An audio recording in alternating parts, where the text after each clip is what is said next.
नृत्य आत्मा की छिपी हुई भाषा है।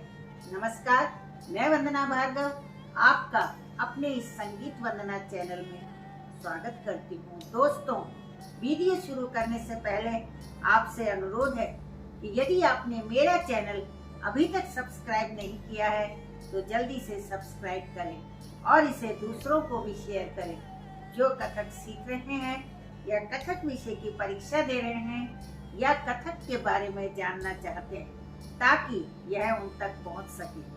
विशारद, प्रभाकर, भास्कर, प्रवीण, बीए, एमए और इसी के समकक्ष परीक्षा देने वाले विद्यार्थियों से कहना चाहूंगी कि यदि उन्हें कोई टॉपिक नहीं मिल रहा है तो मुझसे ऑनलाइन क्लास कर सकते हैं। यदि मुझे उस टॉपिक की जानकारी होगी तो मैं उसे बताने का प्रयास अवश्य करूंगी। आइए अब हम वीडियो की तरफ चलते हैं। मुख राग। नृत्य में मुख राग का सबसे अधिक महत्व है।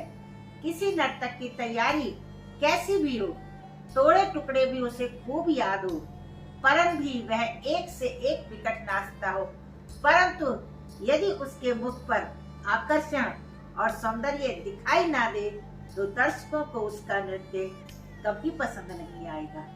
आज कथक नृत्य के क्षेत्र में अनेक ऐसे कलाकार हैं जिनके पास कला अधिक नहीं है, किंतु वे नृत्य के समय सदैव मुख पर मुस्कान बनाए रखते हैं, इसीलिए वो बहुत अधिक लोकप्रिय हो गए हैं। भरत मुनि ने नाट्य शास्त्र में मुख राग को बहुत महत्व प्रदान किया था। उन्होंने तो यहाँ तक कह दिया था कि जैसे चंद्रमा के कारण रात्रि की शोभा दुगनी बढ़ जाती है, उसी प्रकार यदि नर्तक अथवा नर्तकी मुख राग सुंदर बनाए रखें और नैनों से नाना प्रकार के सुंदर भाव दिखाकर अपने अभिनय की शोभा बढ़ा सकते हैं। मुख राग शब्द का प्रयोग यद्यपि भरत ने हजारों साल पूर्व किया था। इस शब्द का महत्व इससे स्पष्ट होता है कि राजस्थान के अशिक्षित नर्तक अभी भी नृत्य के प्रारंभ में मुख राग की क्रिया संपन्न करते हैं। दूर गांवों में रहने वाले ढांढा भी अपने नृत्य में मुख राग का प्रयोग करते हैं। भरत मुनि ने इसीलिए इसके संबंध में अपने शास्त्र में लिखा था कि मुख राग के बिना नृत्य में कभी भी शोभा उत्पन्न नहीं होती। यदि किसी कलाकार का शारीरिक अभिनय कुछ कम हो तो खप जाता है, किंतु यदि उसे मुख राग का अभ्यास है तो वह नर्तक अपने शारीरिक अभिनय की कमी को भी मुख राग से ढक देता है। दर्शकों को इस बात का आभास ही नहीं होने देता कि शारीरिक अभिनय में वह कमजोर है अथवा कम जानता है। भरत कहता है कि मुख राग समन्वित होते ही नर्तक के नृत्य की शोभा बढ़ जाती है।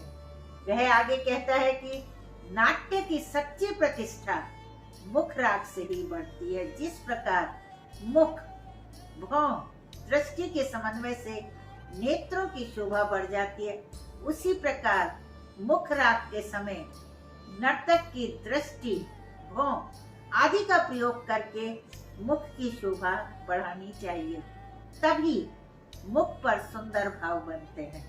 जब सुंदर भाव बनते हैं तभी रस का पूरा परिपाक होकर दर्शकों को आनंद आता है।